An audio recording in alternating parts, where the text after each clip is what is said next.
오늘 뉴스 추적은 국회팀 최돈희 기자와 함께합니다. 어서 오십시오. 대통령 탄핵 심판 선고가 임박했음을 느낄 수가 있습니다. 여야 아주 치열해요. 일단 모두 압박 모드이긴 한데 방식은 많이 다릅니다. 네. 국민의힘은 1인 시위를 택한 반면 민주당은 천막농성의 삭발, 단식까지 초강경 투쟁에 나서고 있습니다. 그야말로 차이가 많이 납니다. 여든 야든 강점은 부각하고 양점은 감추겠다는 전략입니다. 여당으로선 대통령 구속 취소로 적법 절차가 강조된 만큼 개별 의원들의 시위로도 충분하다는 판단입니다.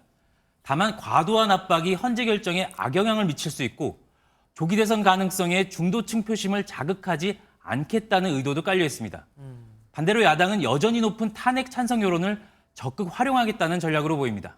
네. 국회가 아닌 도심 집회에 공을 들이는 것도 지지층은 물론 여론 주도권을 잡기 위한 포석으로 보입니다. 예, 그만큼 신경도 완전히 곤두서 있습니다. 네, 그렇습니다. 일단 핵심은 선고 시기에 달려 있습니다. 여야 모두 최대 리스크를 앞두고 있는 상황에서 상대방 결론이 먼저 나와야 유리하기 때문입니다. 아, 그렇겠네요. 먼저 여당 분위기부터 좀 알아보죠. 대통령 석방 이후에 탄핵 반대와 지지층 결집 강도가 높아진 점에 일단 고무된 분위기입니다. 줄곧 주장해온 대통령 구속 절차의 허점이 드러난 데다 이게 탄핵 심판 선고에도 영향을 미칠 수 있다는 관측까지 나오기 때문입니다. 대통령 탄핵은 역사적으로 중요한 판결입니다. 신속한 선고보다 공정한 판결이 중요합니다. 탄핵 심판 선고에 앞서서 이재명 대표 재판 결과가 나온다면 이 대표 사법 리스크로 국면 전환도 가능하다는 판단입니다. 네. 다만 선고를 앞두고 모든 관심이 대통령에게 쏠리는 건 부담이 되고 있습니다. 때문에 분주하게 움직였던 여권 내 차기 주자들의 행보가 다소 둔해진 것도 바로 이 때문입니다. 그럼 민주당은 어떻습니까?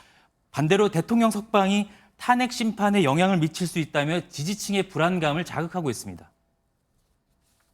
헌법재판소의 평의가 왜 길어지는지 알 수 없습니다만 이 불확정의 시간이 늘어날수록 국민의 고통과 경제적 피해가 가중된다는 점.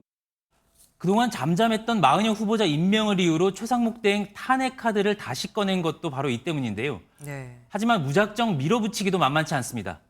줄탄핵 역풍도 있지만 무엇보다 이재명 대표 재판보다 대통령 탄핵 심판이 먼저 있어야 하는데 마 후보자 임명이 변수가 될 수 있기 때문입니다. 네. 정치권 판도르가를 탄핵 선고까지 여야의 치열한 수싸움이 불가피해 보이는 이유가 바로 여기 있습니다. 오늘 결론도 그렇지만 선거 순서가 또 중요한 거군요. 지금까지 최돈희 기자와 함께했습니다. 고맙습니다.